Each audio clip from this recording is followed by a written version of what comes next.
விஜய் நின்ன பிற்பாடு இவ்வளோ பேர் பேசுகிறாங்களே, ஏன் பேசுகிறாங்க? விஜய் பார்த்து பயந்து தான் ஒவ்வொரு நாளும் இருக்கிறாங்க எல்லாருமே. அதிமுக பயப்படுது, திமுக பயப்படுது, பிஜேபி பயப்படுது, கம்யூனிஸ்ட் எல்லாரும் பயப்படுறாங்க. ஏன் பயப்படுறாங்கன்னா அவருடைய வலிவு, அவருக்கு பக்கத்தில் மக்கள் இளைஞர்கள் இருக்கிறாங்க. அந்த இளைஞர்கள் சும்மா இருக்க மாட்டோம். நான் வந்து பெரிய எழுத்தாளர், சிந்தனையாளர், பேச்சாளர், நாடக நடிகர், நாடக ஆசிரியர் எல்லாமே இருந்து, கவிஞர், கலைஞர் எல்லாமே வந்து.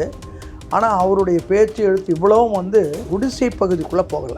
அந்த நிலையில் வந்து எம்ஜிஆர் அவர் நினச்ச எம்ஜிஆர் வந்து நம்ம பக்கம் வந்தால் நமக்கு நல்லா இருக்கும்னு. அதுக்கு இந்த கனி யாருடைய மடியில் விழுந்து விடுமோ என்று நான் அச்சப்பட்டேன். அது என்னுடைய மடியில் விழுந்தது.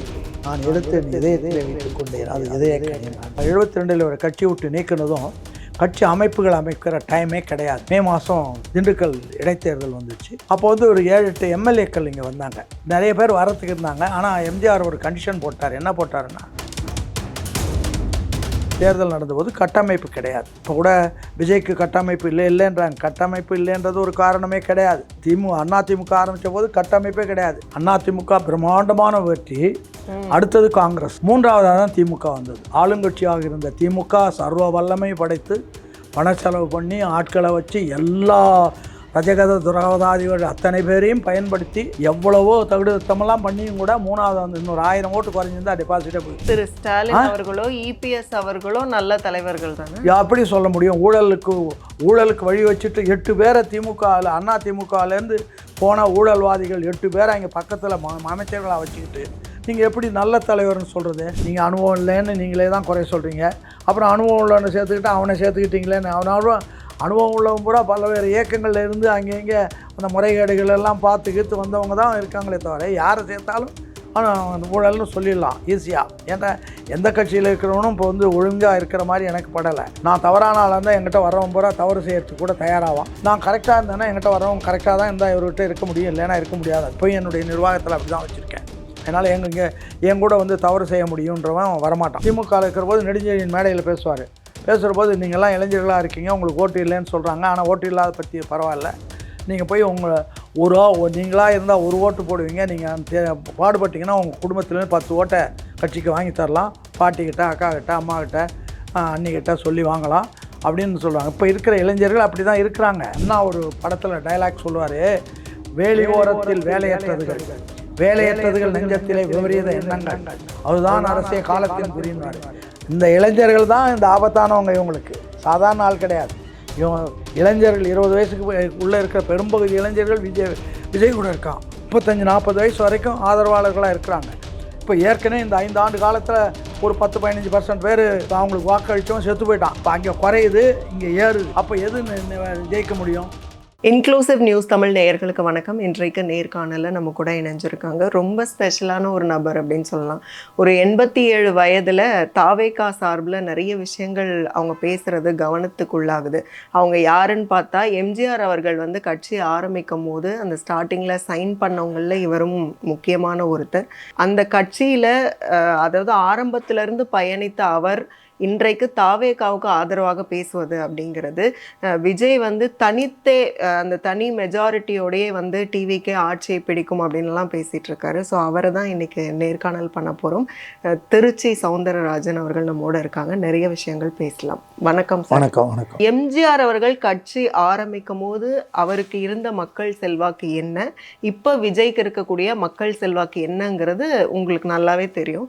ஸோ அதை வச்சு சொல்லுங்கள், விஜய்க்கு எந்த வகையிலெல்லாம் வந்து பாசிபிலிட்டிஸ் அதிகமாக இருக்குது? எம்ஜிஆருடைய செல்வாக்கை பற்றி சொல்கிறதுன்னா, எம்ஜிஆரை வந்து அண்ணா எப்படி கொண்டு வந்தாருன்னா, அண்ணாவுக்கு உலகத்தில் நான் ஒவ்வொரு நாளும் 4 மணி நேரம் படிக்கிறேன். உலக இலக்கியங்கள் படிக்கிறேன், உலக அரசியல் படிக்கிறேன், எல்லாமே படிக்கிறேன்.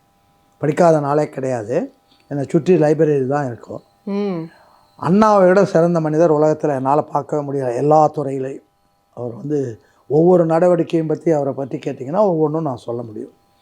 நான் ஒரு ஆக்சிடெண்ட்டாக 10 வயதிலே தீகாவின் மீது பற்று கொண்டவன். திராவிட கழகத்தின் மீது ஒரு 13 வயது வரைக்கும் பெரியாருடைய பக்தராக இருந்தேன். அதுக்கு பிறகு அது வரைக்கும் நான் பெரியாரை ஒரே ஒரு முறை ஜெயங்கொண்ட சோழபுரத்தில் பார்த்ததோடு சரியத்தோடு இல்லை. அதுக்கு பிறகு 13 வயதுக்கு பிறகு நான் சிதம்பரத்தில் பச்சைப்பன் உயர்நிலைப் பள்ளியில் படிக்க வந்தபோது பேராசிரியர் அன்பழகனுடைய எங்கள் வீட்டுக்கு எதிரில் இருந்தது. அவருடைய வீட்டில் தான் நான் இருப்பேன் எப்பயுமே. எங்கள் வீட்டில் சாப்பிட்டு அவர் வீட்டில் இருப்பேன். அண்ணாவை அடிக்கடி பார்க்குற சந்தர்ப்பங்கள் அதெல்லாம் உண்டு. 52லே நேராக வந்து நான் வந்து அறிவகம், ராயபுரத்தில் இருக்கிற அறிவகத்துக்கு போய் அண்ணாக்கிட்ட முதல்ல அண்ணா எங்கள் ஊருக்கு அப்போ வயது எனக்கு 13, நான் வந்து எங்கள் ஊரில் கூட்டம் நடத்தணும், நீங்கள் கொடுங்கண்ணே. அவர் வந்து சொன்னார், ரைட் நல்லது தான், ஆனால் வந்து நீங்கள் உங்கள் மாவட்ட செயலாளர் மூலமாக வாங்க, அப்போ தான் நான் தரலாம் அப்படின்ட்டார். அதான் முதல் பேச்சு அவர் கூட தந்து. அதுலேருந்து அவருடைய குடும்பத்திலே நான் வந்து ஒரு ஒரு உற்ற நண்பனாக, தோழனாக, குடும்பத்திலே ஒருத்தர் மாதிரி நான் பழகிற வாய்ப்புகள் ஏராளமாக கிடைச்சது. காரணம், அவருடைய மகன் டாக்டர் பரிமளம் எனக்கு ரொம்ப நெருக்கமான நண்பர். அந்த வகையில் அவங்க குடும்பத்தோட நெருக்கமாக கடைசி வரைக்கும், பரிமளம் இறக்குற வரைக்கும் தான், அதுக்கு பிறகும் இப்பொழுதும் கூட அந்த குடும்பத்தோடு எனக்கு நெருக்கமான தொடர்பு உண்டு. இதுதான் என்னுடைய இதில். ஆனால் அண்ணா வந்து பெரிய எழுத்தாளர், சிந்தனையாளர், பேச்சாளர், நாடக நடிகர், நாடக ஆசிரியர், எல்லாமே இருந்து கவிஞர், கலைஞர் எல்லாமே உண்டு. ஆனால் அவருடைய பேச்சு, எழுத்து இவ்வளவும் வந்து இவ்வளவும் வந்து குடிசை பகுதிக்குள்ளே போகலை.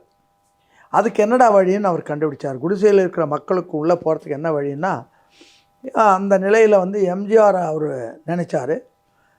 எம்ஜிஆர் வந்து நம்ம பக்கம் வந்தால் நமக்கு நல்லா இருக்கும்னு. அதுக்கு அப்போ திமுகவில் நடிகமணி டிவி நாராயணசாமி ஒரு பெரிய கலைஞர், அவர் எஸ்எஸ் ராஜேந்திரனுடைய மைத்துனர். அப்போ எஸ்எஸ்ஆர், இவர் கேஆர் ராமசாமி எல்லாம் மிகச்சிறந்த முறையில் இவங்களோட இருக்கிறவங்க. அண்ணாவினுடைய அந்த அத்தனையும் திமுகவுக்கு என்று அர்ப்பணித்து கொண்டு இருந்தவர்கள் இவங்களெல்லாம். அப்போ டிவிஎன்கிட்ட இவர் சொல்கிறார், இது மாதிரி ராமச்சந்திரனை என்ன பண்ணலாம் அப்படின்னு. அவர் தான் எம்ஜிஆரை போய் பேசி அவர் ஒரு காங்கிரஸ் மைண்டில் இருந்தார். அவரை கொண்டு வந்து அண்ணாக்கிட்ட சேர்க்குற போது அண்ணா என்ன சொல்கிறாருன்னா, இந்த கனி யாருடைய மடியில் விழுந்து விடுமோ என்று நான் அச்சப்பட்டேன், அது என்னுடைய மடியில் விழுந்தது, நான் எடுத்து என் இதயத்திலே வைத்து கொண்டேன், அது இதயக்கனின்னார். அதாவது மற்றவர்கள் எல்லாம் இப்போ மற்ற தலைவர் நூற்றுக்கணக்கானவர்கள் கலைஞரோட நல்லா பேசுகிற ஆற்றல் மிக்கவங்களாம் இருந்தாங்க திமுகவில். ஆனால் அவங்கெல்லாம் இந்த ஒரு செக்ஷனுக்கு தான் போச்சே தவிர, இந்த செக்ஷனுக்கு போகிறதுக்கு இவர் தான் அதுக்கு பயன்பட்டார். இன்றளவும் அவருடைய படத்தில் வந்த பாடல்கள் அதுதான் நமக்கு பயன்படுது. அந்த வகையில் இருந்தார். அவருடைய அந்த வலுவான சக்தியை எப்படியாச்சும் அழிச்சிடணும்னு கருணாநிதி முயற்சி பண்ணி அவர் வெளியில் தள்ளின போது அவர் கொஞ்சம் பயந்துட்டார். அப்போ வந்து இப்போ இருக்கிற ஜெகத் ரட்சகன் என்னுடைய உற்ற தோழனாக இருந்தார். அவர் வந்து நான் பிராட்வேயில் பிஸ்னஸ் பண்ணிகிட்டு இருந்தேன். அப்போ வந்து அவர் அடிக்கடி அவர் எங்கிட்ட தான் இருப்பார்.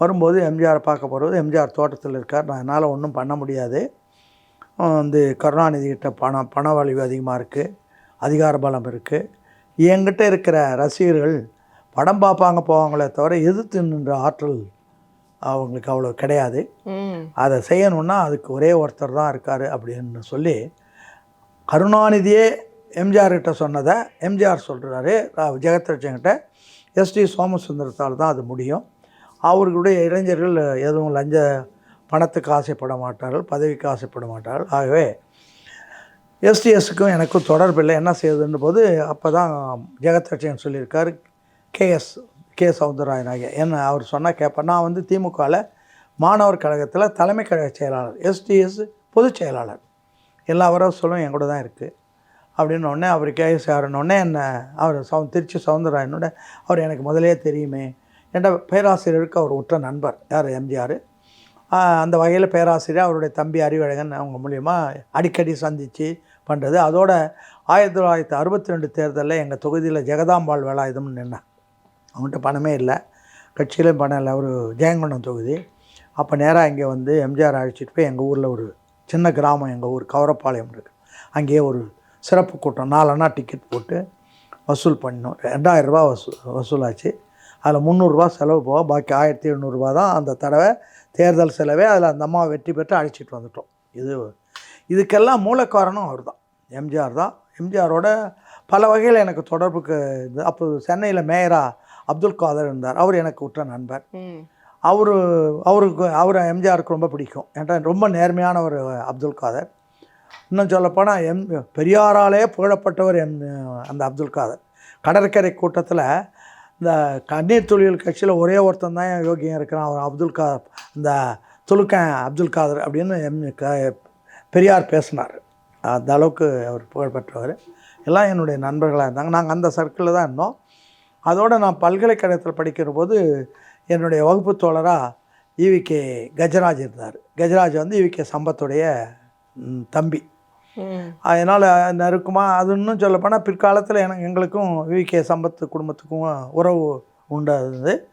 அதனால் எங்களுக்கு அது அந்த குடும்பத்தோட உறவு உண்டு. இந்த வகையில் வந்துட்டு இருக்கும்போது எம்ஜிஆருடைய செல்வாக்கு என்பது அடித்தளத்து மக்கள் உள்ளத்தில் நீங்காத நிறைவேற்றுது.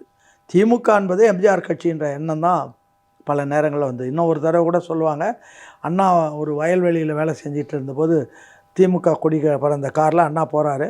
வயல்வெளியிலேருந்து வந்து மக்கள்லாம் வந்து எம்ஜிஆர் கட்சின்றாங்களே தவிர அண்ணா கட்சின்னு சொல்லலை, திமுகன்னு சொல்லலை. அப்போ அந்த அளவுக்கு அடித்தளத்து மக்களத்தில் நீங்காத இடம் பெற்ற நிறைந்த மிகப்பெரிய மனிதர் எம்ஜிஆர். அதில் ஒன்றும் எந்த சந்தேகம் கிடையாது.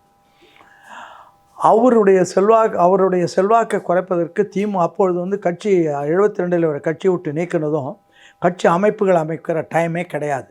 உடனே மே மாதம் திண்டுக்கல் இடைத்தேர்தல் வந்துச்சு. அப்போ வந்து ஒரு 7-8 எம்எல்ஏக்கள் இங்கே வந்தாங்க. நிறைய பேர் வரத்துக்கு இருந்தாங்க. ஆனால் எம்ஜிஆர் ஒரு கண்டிஷன் போட்டார். என்ன போட்டாருன்னா,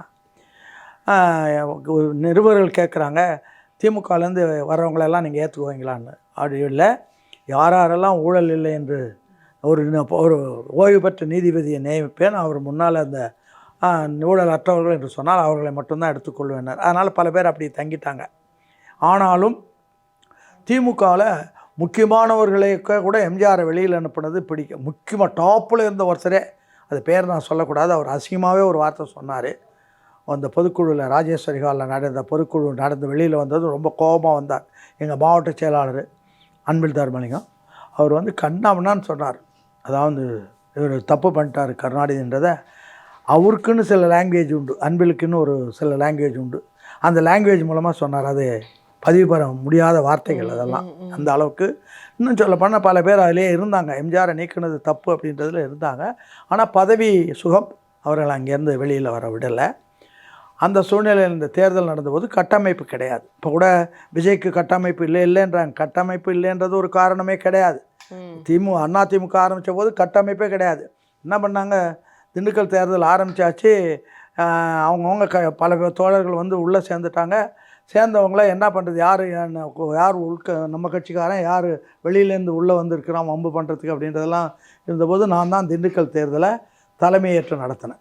அதாவது தலைமை அலுவலகத்துக்கு நான் தலைமையேற்று நடத்தினேன். என்ன தான் உட்கார வச்சார்.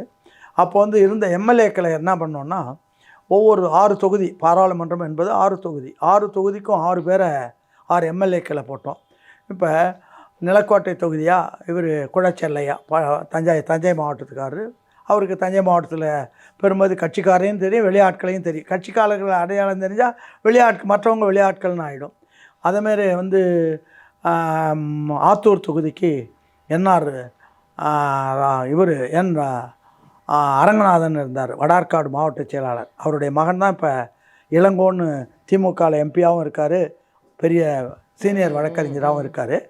அவர் வந்து வடார்காடு மாவட்டம். அவர் வந்து இந்த ஆத்தூர் தொகுதிக்கு போட்டோம். இது மாதிரி ஒவ்வொரு தொகுதியிலும் ஒவ்வொரு எம்எல்ஏ போட்டு அந்தந்த பகுதி மக்கள் அங்கெங்கே போங்க அப்படின்னு சொல்லிட்டு. ஏன்டா கட்டமைப்பு இல்லை, அதனால் யார் கட்சிக்காரன்னு தெரியலன்னா, இப்போ வடார்காடு மாவட்டத்தில் வர தோழர்கள் அரங்கநாதனுக்கு தெரியும், தஞ்சை மாவட்ட தோழர்கள் இவருக்கு தெரியும். இப்படி ஒவ்வொருத்தராக போட்டு எட்மண்டு ஒரு தொகுதி இப்படி போட்டு கபிலபுரமலை வேலப்பன் ஒரு தொகுதி இப்படியெல்லாம் போட்டு கட்சியை கொண்டு வந்து வெற்றி பெற்றதில் அந்த தேர்தலில் முடிவு என்னன்னா, அதிமுக பிரம்மாண்டமான வெற்றி. அடுத்தது காங்கிரஸ் கட்சி, மூன்றாவதாக தான் திமுக வந்தது. ஆளுங்கட்சியாக இருந்த திமுக சர்வ வல்லமை படைத்து பணச்செலவு பண்ணி ஆட்களை வச்சு எல்லா ரஜகத துரகதாதிகள் அத்தனை பேரையும் பயன்படுத்தி எவ்வளவோ தகுடுத்தமெல்லாம் பண்ணியும் கூட மூணாவது வந்து இன்னொரு 1000 ஓட்டு குறைஞ்சிருந்தால் டெபாசிட்டே போயிருக்கும். ஏன் சொல்ல வரேன்னா, ஆளுங்கட்சியாக இருக்கிறதுனால மட்டும் நீங்கள் வெற்றி பெற்றுவிட முடியாது. மக்கள் மனதுக்குள்ளே ஒன்று இருக்குது. நீங்கள் ஆளுங்கட்சியாக இருக்கிறவங்க நினைக்கிறாங்க நம்ம வெற்றி பெறலாம், நம்ம அதை பண்ணுறோம் இது அவங்களுக்கு தெரியும். ஒவ்வொரு குடும்பத்தில் ஒருத்தன் வந்து ஒவ்வொரு மாதமும் குறைஞ்சது 5000 ரூபாய் இந்த கவர்மெண்ட்டுக்கு அழுகுறான். குவார்ட்டர் வந்து 150 ரூபா ஒரு மாதம் பூரா குடிக்கிறான். குடிசையில் இருக்கிறவன்னா ஏறக்குறைய 5000 ரூபா ஒன்று போகுதுன்னா அந்த குவார்ட்டருனுடைய காஸ்ட் வந்து 10 ரூபா தான். 30 நாளும் 300 ரூபா சரக்கை 5000 ரூபாய்க்கு இவங்க கொடுக்குறாங்க. அவங்க பணத்தை 5000 சுரண்டி 300 ரூபா சரக்கை கொடுத்து 5000 சுரண்டி அந்த பணத்தில் ஒரு 1000 ரூபா கொடுத்தது மூலியம் அதெல்லாம் மக்களுக்கு இப்போல்லாம் மக்கள் கொஞ்சம் தெளிவாக தான் இருக்கிறாங்க. நீங்கள் இப்ப நீங்க சொல்ற ஒரு கட்டமைப்பு அப்படிங்கிற விஷயமாகட்டும், விஜய் அவர்கள் வந்து என்னன்னா டைரக்டா சட்டமன்ற தேர்தலுக்கு தான் வராங்க. இப்ப எம்ஜிஆர் அவர்கள் என்னன்னா 72ல நீக்கப்பட்ட பிறகு இடைத்தேர்தல் வருது, இடைத்தேர்தலை உடனடியாக சந்திக்கிறாங்க. ஆனா விக்கிரவாண்டி இடைத்தேர்தல்ல விஜய் வந்து ஏன் போட்டியிடல அப்படின்னு விமர்சனம். இப்போ எம்ஜிஆரையும் விஜயையும் அந்த மாதிரி கம்பேரிசன் பண்ணக்கூடாது. அன்னைக்கு இருந்த நிலைமை காங்கிரஸ் வலுவாக இருந்தது. காமராஜர் இருந்தார், திமுகவில் கருணாநிதி இருந்தார், சர்வசக்தி படைத்தவர்கள்லாம் பெரிய பெரிய தலைவர்கள்லாம் அன்றைக்கி இன்னும் தலைவர்கள்லாம் இருந்தபோது எம்ஜிஆர் நடத்தின தேர்தல். இன்றைக்கி எல்லாரும் உதவாக்கரையாக போயிட்டான். சமீபத்தில் தினமணியில் ஒரு கட்டுரையை பார்த்தேன். அதில் வந்து தலைவர்களே தமிழ்நாட்டில் இல்லை, எல்லாம் வெறும் ஆளுங்க தான் இருக்காங்க, தலைவருக்கு தகுதியாக ஒருத்தர் கூட கிடையாது அப்படின்னு சொல்கிறான். அப்போ யாரோ மக்களும் அது கட்சிக்காரனே கூட நான் தமிழ்நாடு பூரா பல முறை சுற்றி வர்றேன். திமுககாரில் நிறைய நண்பர்கள் உண்டு, அண்ணா திமுகவில் உண்டு, எல்லா கட்சியிலும் எனக்கு நெருக்கமான நண்பர்கள் உண்டு. கேட்டால் என்ன சொல்லுவாங்கன்னா, என்ன பண்ணுறது, வேறு யார் இருக்கா, ஏன் இவ்வளோ அநியாயம் நடக்குது, நீ அதிலே இருக்கே என்ன. ஏன் திரு ஸ்டாலின் அவர்களோ இபிஎஸ் அவர்களோ நல்ல தலைவர்கள் தானே, எப்படி சொல்ல முடியும்? ஊழலுக்கு வழி வச்சுட்டு 8 பேரை திமுகவில் அண்ணா திமுகவிலேருந்து போன ஊழல்வாதிகள் 8 பேரை இங்கே பக்கத்தில் அமைச்சர்களாக வச்சுக்கிட்டு நீங்கள் எப்படி நல்ல தலைவர்னு சொல்கிறது? நான் ஆள் வச்சு எல்லா தப்பும் பண்ணிவிட்டு புத்தகம் மாதிரி நடித்தா நல்ல தலைவரா? யாரும் அதே மாதிரி பழனிசாமி எங்கேருந்து வந்தார், எப்படி இவ்வளோ வந்தது, என்ன இவங்கெல்லாம் பணம் கொண்டு. இன்னும் சொல்லப்போனால் பழனிசாமி காலத்தில் டெல்லியில் கொண்டு ஒவ்வொரு முறையும் போகிற போது பணம் ஏராளமாக கொட்டிட்டு தான் இவங்க பிரச்சனையை பேசியிருக்காங்க. அதெல்லாம் ஊழலில் லஞ்சத்தில் சம்பாதித்த சொத்துக்கள். அப்படி பார்த்தா இப்ப செங்கோட்டையன் அவர்களை வந்து விஜய் பக்கத்துல வச்சிருக்காரு. செங்கோட்டையன் அவர்களுக்கு பின்னணியிலயும் அந்த ஊழல் குற்றச்சாட்டுகள் இருக்கலாம். ஆனால் செங்கோட்டையன் தலைவர் இல்லவே. செங்கோட்டையனுடைய அனுபவங்களை பயன்படுத்துறது அப்படின்றது வேற. செங்கோட்டையனுடைய தலைமையில் இல்லையே. இதை ஏத்துக்க முடியாதுல்ல. அமைச்சர்களா வந்து கட்சிக்குள்ளதான் சேர்த்திருக்கிறாங்க திமுக, நீங்க குற்றச்சாட்டு சொல்றீங்க. அப்ப இவரையுமே ஊழல் பின்னணி இருக்குன்னா கட்சிக்குள்ள சேர்த்திருக்கிறது தவறு தானே. அது ஒரு வகையில் நீங்க சொல்றதை நான் ஏற்றுக்கொண்டாலும், ஆனா கட்சிக்கு வந்து ஒரு அனுபவம் உள்ள ஒரு ஆள் தேவை அப்படின்ற போது அவங்கள வந்து அந்த பர்பஸ்க்கு மட்டும் பயன்படுத்துகிறோம், அவ்வளோதான். அதுக்கு மேலே கிடையாது. அந்த பர்பஸ் கட்சி கட்டமைப்போ மற்ற கட்சி அமைக்கிறதுக்கோ சேர்த்துக்கிறதுனால வந்து அனுபவம் உள்ளவங்களை சேர்த்து வந்து ரொம்ப டிபேட்டபிளாக தொடர்ச்சியாக இருந்துகிட்டே இருக்குது. செங்கோட்டையன் அவர்களுக்கு பின்னணியில் ஊழல் அந்த குற்றச்சாட்டு இருக்குதா இல்லையாங்கிறதே டிபேட்டபிளாக தான் இருக்குது. நான் ஒரு தொழில் ஆரம்பிக்கிறேன். அந்த தொழிலை ஆரம்பிக்கிற போது எனக்கு அனுபவம் இல்லை. இப்போ நாங்கள் வந்து இங்கே டிரான்ஸ்போர்ட் ஆரம்பித்தோம், மாருதி, ஒரு 40 வருஷத்துக்கு முன்னாடி. எனக்கு ஏபிசிடி கூட தெரியாது இதில். ஆனால் விளம்பரம் பண்ணி அதில் அனுபவம் உள்ளவங்கள வாங்கன்னு சொல்லிட்டு கூப்பிட்டு வேலைக்கு வச்சு அவங்க செய்கிற போது அதை பூராவும் நான் கற்றுக்கிட்டுவேன். அதனால் அனுபவம் உள்ளவங்களை கேட்டு தெரிஞ்சுக்கிறதுனால ஒன்றும் தவறு அப்படின்னு முழுக்க நீங்கள் அவங்க கையிலே ஆட்சி ஒப்படைக்கிற போது தான் அதை நீங்கள் கேள்வி கேட்கலாம். அவங்களுக்கு என்ன அதிகாரம், ஆட்சி அமைக்கிற போது அவர் என்ன பண்ணுறாங்க அப்படின்றது தான் நம்ம பார்க்கலாமே தவிர, நீங்கள் அதுக்கு முன்னாடி இப்போ வந்து அனுபவம் உள்ளவங்க அது நீங்கள் அனுபவம் இல்லைன்னு நீங்களே தான் குறை சொல்கிறீங்க.